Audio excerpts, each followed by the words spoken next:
지난 주일 바울이 하나님을 인내의 하나님, 위로의 하나님, 소망의 하나님 이렇게 부르는 것을 보았습니다.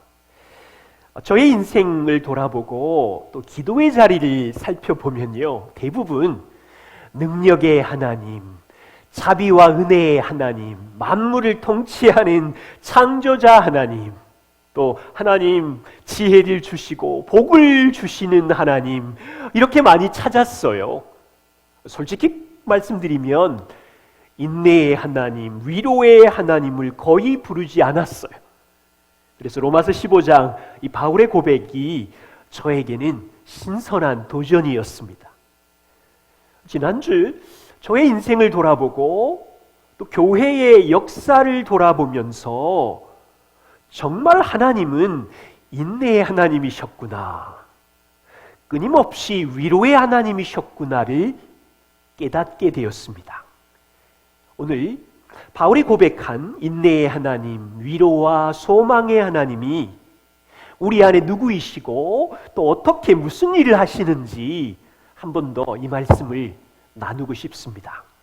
오늘 말씀은 한 3가지 정도인데요. 먼저는 하나님은 성도의 인생의 사소한 일에도 또 큰 일에도 모든 상황 속에도 하나님은 인내와 위로로 일하신다라는 말씀이고요. 두 번째는 인내와 위로의 하나님이 왜 우리 안에 일하시는가? 그 방향과 목적은 무엇인가? 함께 나누고 싶고, 그리고 바울의 기도처럼 인내와 위로의 하나님, 소망의 하나님이시니 우리에게 기쁨이 넘치게 해주십시오. 이 기도로 우리가 은혜를 나누고자 합니다. 그래서요, 저와 여러분의 인생이나 이 교회의 생활 속에서 우리는 인내와 위로, 소망의 하나님을 풍성하게 경험하면서 서로 다르지만 하나 되어서 성숙해 가는 공동체이기를 소망합니다. 네, 먼저 첫 번째입니다. 여러분, 하나님이 우리 인생에 일하시는 것을 아시지요? 어떻게 일하실까요? 그분은 사소한 일에도 큰 일에도 우리를 인내하시는 하나님이시고 우리를 위로하시는 하나님으로 일하십니다. 바울은요, 로마서 전체에서 어떤 하나님을 부르고 있는지 대충 정리를 하면 이렇습니다. 로마서 1장부터 8장까지 말씀에서는 사랑의 하나님을 부르고 있어요. 로마서 3장에 가시면 죄로 인하여 심판을 받을 수밖에 없는 인간의 실존 아래 무조건 값없이 의롭다 하시는 은혜의 하나님을 로마서 3장에서는 만납니다. 그러다가요, 12장부터 성도가 어떻게 살아야 되는지 윤리 부분으로 넘어가면서는 15장 5절 오늘 말씀, 인내와 위로의 하나님을 부르고 있고, 13절에 가면 소망의 하나님을 외치고 있고, 16장 20절에 가면 평강의 하나님, 그리고 16장 27절에 가면 지혜로우신 하나님을 바울은 부르고 있어요. 보세요. 로마 성도를 구원하신 하나님, 또 우리를 구원하신 하나님은 분명히 사랑과 은혜의 하나님이 맞습니다. 그런데 바울은요, 구원을 얻은 자녀들의 삶 속에서 역사하시는 하나님은 인내하시는 하나님이며 위로의 하나님이며 소망의 하나님이며, 구원의 과정 중에 주님을 알아가는 그 시간 속에서는 평강을 주시는 하나님이며 지혜의 하나님으로 고백하고 있는 거예요.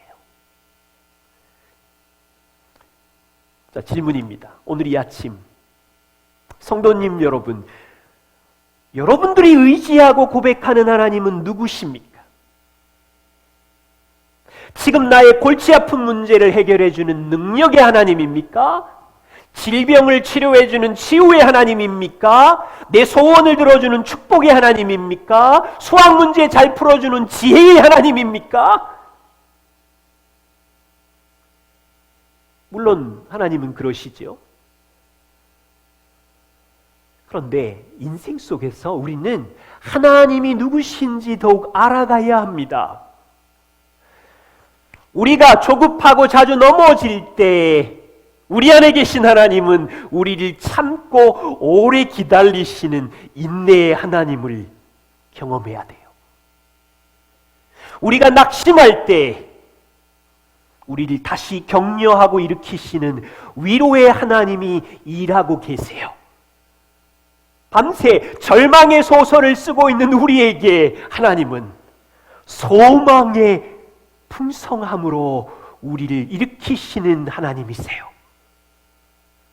인간이기에 날마다 밀려오는 염려로 불안한 우리들에게 하나님은 평강을 선물로 주시는 분이시고, 대체 어떻게 해야 돼? 지혜가 부족하고 분별력이 없는 우리들에게 하나님은 지혜의 하나님으로 인생길에 우리와 함께 해주시는 거예요. 이 하나님을 젊은이 여러분, 성도, 우리가 알아가야 되는 거예요. 정말 이 놀라운 하나님을 알아가기 시작하면 우리는 행복한 거죠. 보세요. 15장. 오늘 로마서 15장인데 인내의 하나님이 어떻게 일하고 계신가요? 자, 지금 상황의 설정은 이렇습니다. 로마 교회 안에 양쪽이 있어요. 믿음이 강한 자와 믿음이 약한 자가 있는데 사소한 일로 음식 문제로 서로 부딪히고 비난하고 업신여겼습니다. 양쪽 사람들 얼마나 힘들었겠습니까? 감정이 얼마나 요동쳤겠습니까? 그때 양쪽 사람 안에 주인이신 하나님께서 인내하시는 거예요. 양쪽이 서로 비난하고 업신여김으로 마음이 찢어졌고 상처를 입었을 때 현실은요, 서로 용납하지 못하고 있고 밀쳐내고 있는데 인내의 하나님은 그들을 밀쳐내지 않고 있어요. 여전히 받아주시고 여전히 용납하시고 여전히 오래 참으시고 각 양쪽을 인내하고 계시는 거예요. 여러분, 가정에서 이런 일 많지요? 부모가 부모의 죄성으로 급하게 자녀들에게 분노를 쏟아내고 있을 때 그 순간에도 은혜의 하나님, 인내의 하나님은 부모님을 받아주고 계시고 용납하고 계시고 부족한 어린 자녀를 용납하고 계시고 받아주고 계시지요.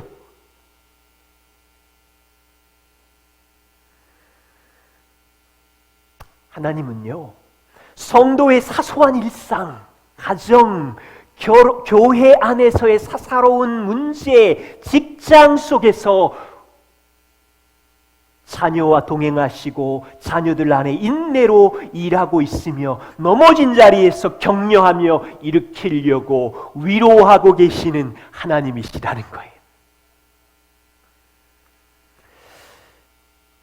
인내의 하나님이 성도의 인생에 어떻게 일하고 계시는지 제가 구약의 한 인물 아브라함을 예를 들고 싶고요, 신약의 한 인물 바울을 예를 들어서 설명을 하겠습니다. 아브라함입니다.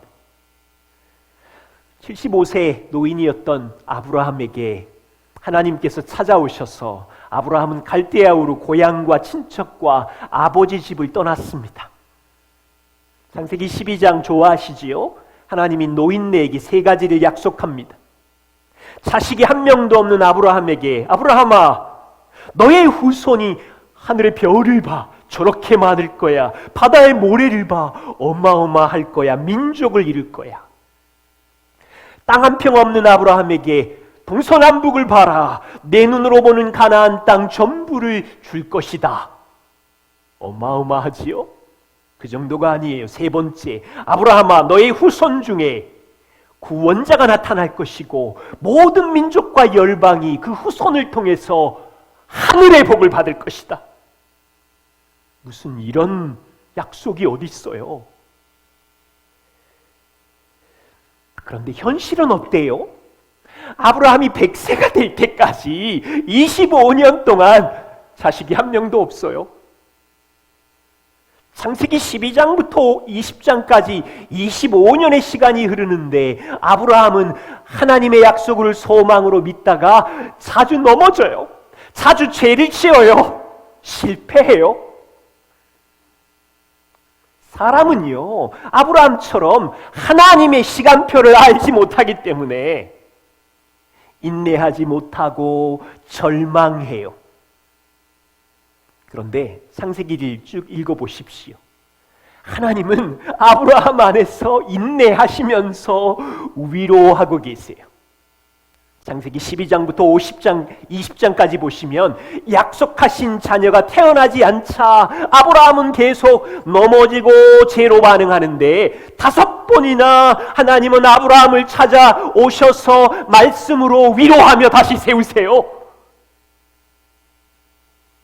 여러분 잘 묵상해 보세요. 창세기 12장에 아브라함아 큰 민족을 이룰 거야 내 자손을 줄게. 13장에 내 자손이 땅에 티끌 먼지처럼 많을 거야. 15장 5절에 숲으로 데리고 가서 하늘을 봐라 무뼈를 봐라 내 자손이 이렇게 많을 거야. 여러분 그리고 10년이 지났는데도 소식이 없자 몸이 달았어요. 아내 사라가 눈에 보이는 애굽의 종 하갈을 아브라함에게 처부러 주고 이때가 86세인데요. 이스마엘을 낳아요. 아브라함의 자기의 힘과 자기의 재주로 약속을 이루겠다고 했어요. 13년 동안 하나님은 침묵하시는데 99세까지 아마 저는 이런 생각이 들어요. 아브라함이 이스마엘의 재롱에 푹 빠졌나 보다. 하나님의 약속은 다 잊어버리고 하나님의 약속은 불신해버리고 13년 동안 자기 힘으로 쌓은 것에 만족하고 있는 거예요.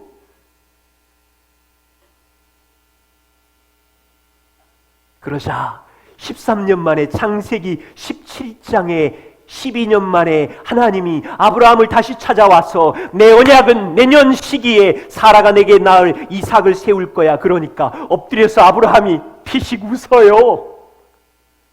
하나님의 약속의 소망을 신뢰하지 않는 거지요. 18장을 보세요. 하나님이 다시 찾아와서 반드시 사라에게 아들이 있을 거야 그러자 사라가 아내가 속으로 또 비웃어요. 내 주인 아브라함도 늙었고 나도 생리가 끊어졌고 내가 어찌 아들을 낳겠습니까? 두 사람 모두 다 하나님의 약속의 소망을 이제는 불신하고 있는 거예요.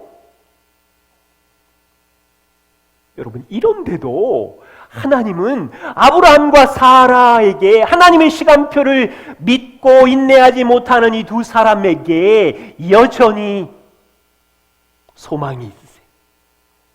여전히 인내하세요. 그리고 또 위로하세요. 성경의 역사는 인내와 위로의 하나님의 역사예요. 야곱을 보십시오. 요셉을 보십시오. 광야에 있는 이스라엘을 보십시오.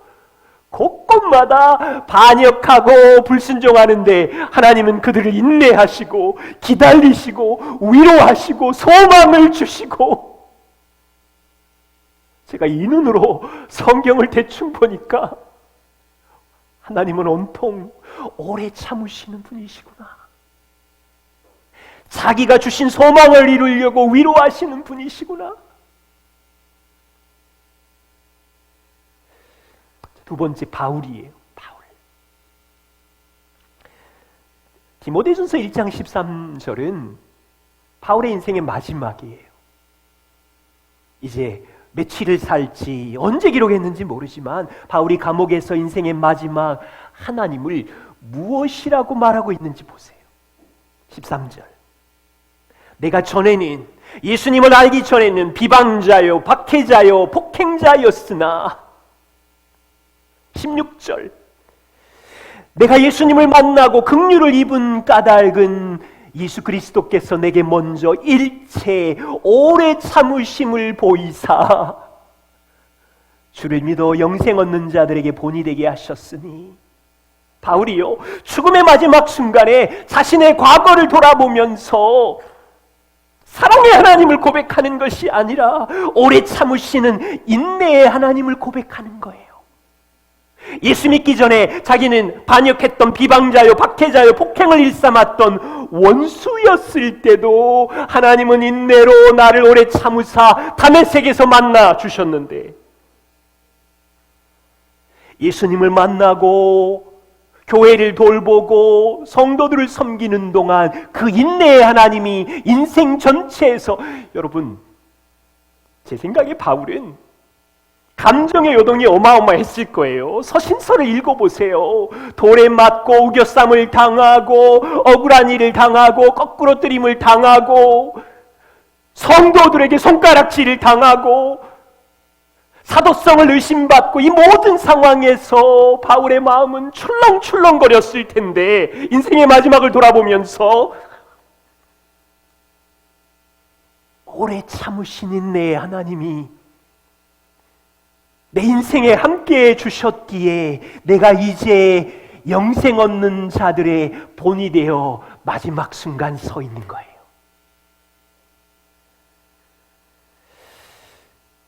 저와 우리도 바울처럼 이 고백을 할 수 있을까요? 지난 5년을 돌아보고 10년을 돌아보세요. 하나님이 나의 인생에 오래 참으셔서 여기 있지 않아요? 위기와 절망의 순간마다 하나님이 우리를 위로하셔서 여기 있지 않아요? 제가 말씀을 준비하면서 제 삶을 돌아봤어요. 20대 청년의 정력과 죄책감의 수렁에 잠수 탔을 때 하나님이 나를 엄청 인내하셨구나. 30대 목회자로 교회를 섬겼지만 내 안에 출렁거리는 율법주의와 숨겨진 교만의 끔찍한 죄인됨을 하나님이 인내하시면서 기다리셨구나. 40대 자녀 양육과 목양의 과정에서 내 마음에 있는 우상들이 쏟아져 나오는 죄인이었는데 하나님은 이런 나를 사용하셔서 2 자녀를 양육하시고 교회를 맡기시면서 인내하셨구나. 여러분, 여기 있는 사진은요, 2009년부터 12년 동안의 저의 수첩이에요. 저는 1년에 한 권씩 수첩을 쓰고 여기에는 일정도 담겨 있지만 마음에 요동치는 낙심과 절망이 담겨 있어요. 건강한 교회를 세우겠다는 담대한 비전으로 시작했지만 이 수첩 안에는 얼마나 저의 마음이 갈대같이 불안하고 휘청거렸는지 담겨 있어요. 놀라운 일은요, 곳곳마다 참으시고 오래 기다리시는 인내의 하나님, 위로의 하나님으로 가득 차 있어요. 내 힘으로 할 수 없는 일들의 상황이 밀려올 때마다 하나님은 말씀으로 위로하시고 사람을 통하여 위로하시고, 아무것도 아닌 사사로운 일로 무너질 때도 용서하시고 받아주시고. 여러분 어떻습니까? 돌아보십시오. 5년과 10년의 인생길을 돌아보실 때 내가 잘해서 여기 있을 수 있나요? 인생길에 골목마다 길목마다 나의 고집과 내가 쏟아낸 죄와 실패들이 가득한데 그 안에서 인내의 하나님, 위로의 하나님이 여러분 안에, 여러분 가정 안에, 여러분 인생 안에 놀랍게 일하고 계시죠. 우리는 그분을 찬양해야 돼. 그래서 소망이 있어요. 교회 안에 출렁출렁거려도 제가 급하게 뛰어갈 이유도 없고요. 그냥 기도하면서 인내의 하나님, 위로의 하나님, 그들 안에 성령이 계시니 일하여 주십시오. 2번째입니다. 왜 죄인인 우리들 안에 인내의 하나님, 위로의 하나님이 우리 안에 일하실까요? 목적이 있어요. 2가지. 5절과 6절을 보십시오. 이제 인내와 위로의 하나님이 첫 번째, 너희로 예수 그리스도를 본받게 하려는 목적이 있어서 일하고 계시고요. 2번째, 양쪽 믿음이 강한 자와 약한 자가 서로 뜻이 같다 같게 하여서 한 마음과 한 입으로 하나님 아버지께 영광을 돌리기 위해서 우리 안에 일하고 계신 거예요. 보이시나요?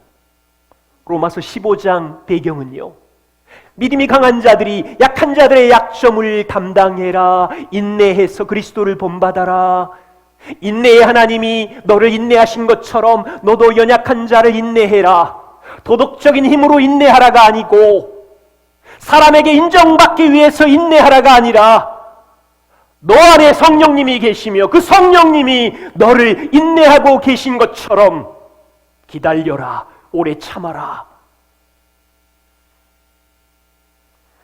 바울은요, 성도들에게 그리스도를 본받는 인내는 목회자만 해라 이렇게 말하지 않아요. 소그룹 리더들만 해라 이렇게 말하지 않아요. 모든 성도들이, 복음을 경험한 모든 성도들이, 성령이 내주하는 모든 성도들이 서로 인내해라입니다. 제가 이렇게 확신을 가지고 말할 수 있는 이유는 바울이 각 서신서마다 갈라디아 교회를 향해서는 성도 여러분, 성령의 열매를 맺어야 됩니다. 성령의 다스림의 열매는 사랑과 희락과 화평 쭉 나가다가 오래 참음, 성령은 우리를 오래 참게 하는 거예요. 고린도 교회 성도를 향해서 서로 치고받고 우월감을 갖고 있는 그들에게 사랑은 성내지 아니하며 사랑은 오래 참고, 우리 안에 계신 그리스도가 사랑이시잖아요. 바울은 에베소 성도들을 향하여 오래 참는 기초를 놓으라고 하고 있고요, 골로새 지방에 있는 성도들에게도 하나님이 택하신 자들은 오래 참음을 옷 입으십시오 라고 말하고 있어요. 자, 주님의 은혜교회 성도 여러분, 우리 안에 성령님이 계십니다. 우리는 성령님과 교제하며 폭풍 같은 밤을 보낼 때도, 불편한 갈등의 관계를 맺을 때도, 가정 안에, 직장 안에, 교회 생활 안에 사소한 일이든지 동행하시는 그리스도께 배워서 오래 참는 인내를 열매 맺어야 되는 거죠. 그런데 현실은 어때요? 현대인들은 오래 참기를 제일 싫어해요. 성도들도 마찬가지. 우리 본성이, 인간 본성이 오래 참는 거를 싫어한다니까요. 초기 기독교를 연구한 책 한 대목을 소개합니다. 이분이 초기 한 300~400년 기독교를 연구하고 쓴 것 중에 초기 그리스도인들에게 가장 놀라운 성품 중에 하나를 꼽으라면 인내다. 여러분, 그 대목이에요. 대부분의 그리스도 로마 사람들에게 인내는 소중한 덕목이 아니었습니다. 그런데 초기 그리스도인들에게 인내는 가장 높은, 모든 덕목 중에 가장 큰, 특별히 기독교적인 덕목이라고 불렀습니다. 그 이유는 그리스도인들은 하나님이 인내하신다는 것을 알고 있었고, 예수님이 자신들을 인내하셔서 십자가에 죽기까지 인내하셨다는 것을 가시적으로 구현하셨다고 믿었고, 또 그들은 하나님을 믿는 자신들 역시 그리스도를 닮아 인내해야 한다고 알았습니다. 그리고 설명은 인내는 사건들을 통제하지 않고 걱정하거나 서두르지 않고 절대로 목적을 이루기 위해 힘을 사용하지 말아야 한다고 결론을 내렸습니다. 그리고 그 다음이 참, 초기 그리스도인들이 논쟁, 경쟁에서 이겨서 수적으로 성장했다는 자료는 어디에도 없습니다. 내가 너희보다 우월해, 내가 오라, 이렇게 싸워서 성장한 게 아니라 오히려 그들이 성장한 것은 인내에 뿌리를 둔 그들의 습관적인 행위가 세상 사람들과 너무도 독특하고 흥미로웠기 때문에 기독교가 성장했습니다. 여러분, 우리 자녀들이 언제 부모님 안에 있는 하나님을 만날까요? 이 대목으로 말하면 그리스도와 교제해서 오래 참고 인내하는 성품을 보일 때입니다. 제가 나누고 싶은 지점은 이거예요. 현대인들은 우리의 본성은 오래 참는 인내를 정말로 싫어하지만 성도는 다른 차원의 삶을 살아야 되는 거예요. 왜? 인내의 하나님이 우리 안에 일하고 계시기 때문에 성도들의 일생도 인내가 조금씩 자라야 하는, 포기할 수 없는 성령의 열매라는 거예요. 이것이 세상 사람들과 너무도 다른, 차원이 다른 그리스도인의 성품입니다. 자, 다시 한번 정리를 해보죠. 어떻게 사는 것이 성도로서의 성공적인 삶일까요? 내가 다른 사람들보다 능력이 많은 것입니까? 내가 저기 있는 저 성도보다 교회를 더 열심히 충성하면 더 강해서 성공인 것입니까? 다른 관점을 말씀드릴게요. 골로새서 3장 12절에 신앙생활에 성공한 사람은 5가지 옷을 입고 있습니다. 너희는 하나님이 택하사 거룩하고 사랑받는 자처럼 5가지 옷, 긍휼의 옷, 자비의 옷, 겸손의 옷, 온유의 옷, 오래 참음의 옷을 입어라. 여러분, 현대교회가 숫자 전도를 많이 해야 되고, 세상이 그렇잖아요. 조회수, 숫자가 성공이잖아요. 근데 교회 안에 신앙생활의 성공은요, 그게 아니에요. 이 5가지 옷을 입을 때 성공이에요.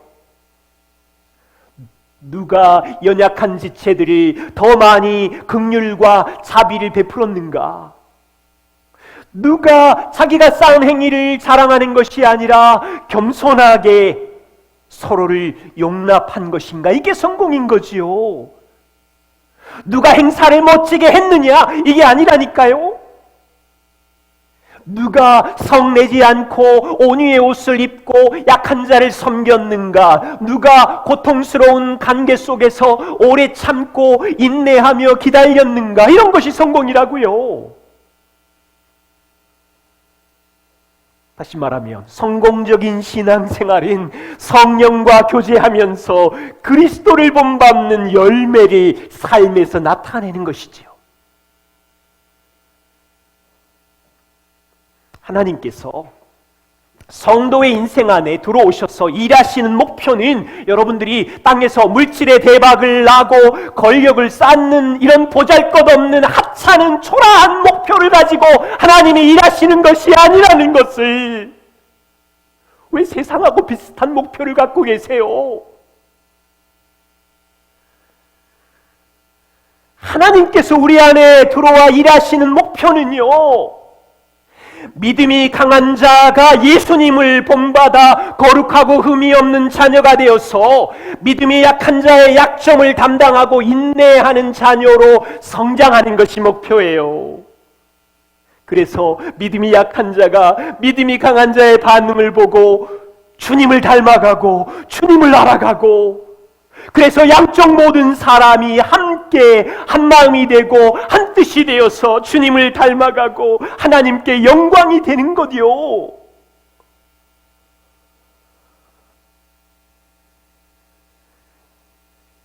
우리 교회의 교제는 상당히 깊이 죄를 들여다보는 교제입니다. 자, 우리 교회 안에서의 신앙생활의 성공은 무엇인가요? 약한 자의 약점을 담당하는 거예요. 옆에 지체의 사소하고 보잘것없는 죄를 용납하고 오래 참는 거예요. 물론 그러다가 우리가 죄인이니까 오래 참지도 못하고 삐지기도 하고 서로 손가락질을 하면서 짜증을 내고 힘들 때도 있겠지만, 그런데 기억하세요. 우리 몸 안에 주인이신 그리스도가 일하고 계시기 때문에 사소한 일에도 동행하시는 하나님이, 우리가 넘어져도 그분이 우리를 인내하시기 때문에, 우리가 상처 입어도 그분이 우리를 찾아오셔서 위로하시면서 왜 일하세요? 그 사람이 그리스도를 닮게 하고 사랑하고 용납해서 저 사람도 그리스도의 은혜를 알게 하고 주님을 닮게 하고, 그래서 한 마음과 한 뜻이 되어 함께 하나님께 영광을 돌리려고. 여러분, 그래서 교회 안에 넘어지는 걸로 좀 힘들어하지 마십시다. 우리 죄인이니까 넘어질 수 있잖아요. 그때 오래 참고 위로하시는 하나님을 신뢰하고 다시 일어나고 인내를 연습하고, 이것이 교회의 문화로 자리 잡게 된다면, 교회는요, 존재하는 동안 성숙한 자와 약한 자가 항상 공존할 텐데, 이 원리만 붙들고 있으면 양쪽 모두 주님을 알아가고 주님을 닮아가고 서로 뜻이 같이 해서 한 마음과 한 뜻으로 하나님 아버지께 영광을 돌릴 수 있어요.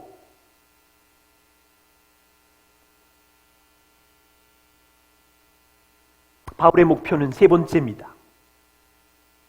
인내와 위로의 하나님이 우리를 향하여 소망을 갖고 계시기 때문에, 그 소망의 하나님으로 인하여 13절, 모든 기쁨과 평강을 믿음 안에서 너희에게 충만하게 하사, 양쪽 믿음이 강한 자와 믿음이 약한 자 안에 충만하게 하사 성령의 능력으로 소망이 넘치게 하시기를 원하노라 기도하고 있는 거예요.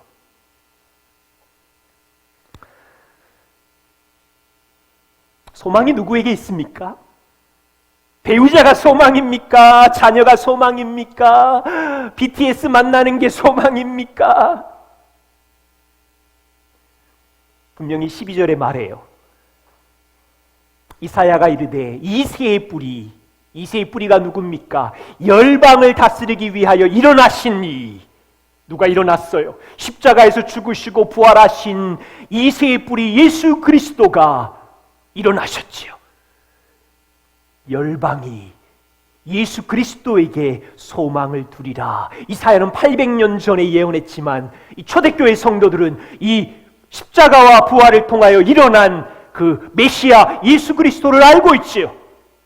열방의 소망은 예수 그리스도. 그분은 누구입니까? 온 땅을 창조하신 분이셨는데, 우리가 우리 힘으로 죄와 죽음의 문제를 해결하지 못하자 우리와 같은 육신의 몸을 입고 오셔서 십자가에 죽으시고 부활하셔서 구원의 문을 활짝 여신 분이지. 지금 그분이 열방을 통치하시는 왕이 되셨으며 그분 안에 소망이 있다는 거죠.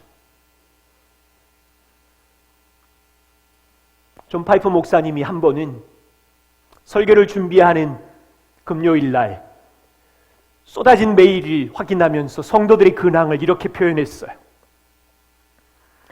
지난 한 주간 동안 6명의 자녀를 둔 엄마가 유방암으로 화학치료를 받고 있고, 다른 엄마는 지난 수요일에 복부 수술을 받아서 성탄절 내내 입원해야 할 상황이었다. 어느 부부는 2명의 자녀를 입양하려고 수천 달러가 필요하다고 했고, 한 여성은 방사선 치료 후에 집에서 요양 중이다. 한 젊은 여성은 몇 주 동안 원인 모를 고열에 시달리고 있고, 어느 여성은 기수술을 받았다. 한 가정의 아들은 팔짝 증세로 수술을 받아야 했고, 92세 성도는 폐렴으로 입원 중이다. 이 밖에도 고통을 겪고 있는 사람들이 수백 명이다. 질문은 이거예요. 우리도 이와 같은 출렁거리는 인생을 걷고 있는데, 이 믿음이 약한 상황 속에서도 예수님이 소망이기에 기쁨을 붙잡을 수 있나요? 이런 상황 속에서도 그리스도가 나를 위해 돌아가셨고 내 죄가 완전히 용서받았다고 하는 이 진리가, 아무리 비참한 상황 속에서도 이것은 하나님의 진노가 아니고 나는 그리스도에게 속한 자다, 이 소망을 붙잡을 수 있나요? 성적이 바닥이어도, 친구 사이에 내가 저쪽 구석으로 밀려났을지라도, 질병이 나를 엄습할지라도, 이 상황 속에서도 나는 주님께 속한 자고 주님은 나를 다스리는 자고 이 모든 상황을 협력하여 선을 이루시는 그리스도가 소망이라는 믿음을 붙잡고 있나요? 물론 육체와 감정은 항상 이런 상황에서 기쁘지는 않겠지요. 감정은 출렁거리고 죽을 것 같은 감정이 수시로 밀려오겠지만 자기의 영혼에 선포하면서 나는 그리스도께 연합된 자녀이며 용납받은 의로운 자녀이며 성령이 내 안에 계시며 인내와 위로의 하나님이 내 안에 일하고 계시며 지금 죽어도 나는 천국을 상속받는다는 소망이 모든 기쁨을, 모든 평강을 넘치게 할 수 있냐는 거예요. 얼마 전 저도요, 교회 여러 가정에 고통의 소리가 들리는데 절망이 밀려오더라고요. 그러니까 기도하기 힘들더군요. 얼마나 약한 존재인지 몰라요. 자녀가 찌르든 누가 찌르든 아침에 앉아서 기도하는데요, 내 마음 깊은 곳 속에 싸움이 일어났어요. 내가 내 감정을 붙들고 있을 것인지 여전히 삼위 하나님의 사랑과 지혜와 일하심을 붙잡을 것인지 내 영혼 안에 싸움이 일어나더라고요. 말씀 알지요? 시편 42편 내 영혼아 어찌하여 불안하여 하는고 너는 하나님을 바라라 하나님은 소망이다. 이 말씀이 있는데도 싸우더라고요. 그래서요, 소망을 붙잡는 건 싸움이에요. 복음이 주신 기쁨을 붙잡고 사는 것은 싸움이에요. 진리이기에. 성도 여러분, 우리의 하나님은 인내와 위로의 하나님이시며 소망을 주고 우리 안에 일하십니다. 일상의 삶에 잘못된 소망을 붙들고 있으면요, 죄송하지만 두려움과 불안과 절망으로 하루하루를 보낼 수 있어요. 잘못된 소망 뭐예요? 자녀들의 반듯한 성품이 소망이면, 성적이 소망이면 출렁거리겠지요. 배우자의 성품이, 배우자의 공급 능력이 소망이면 출렁거리겠지요.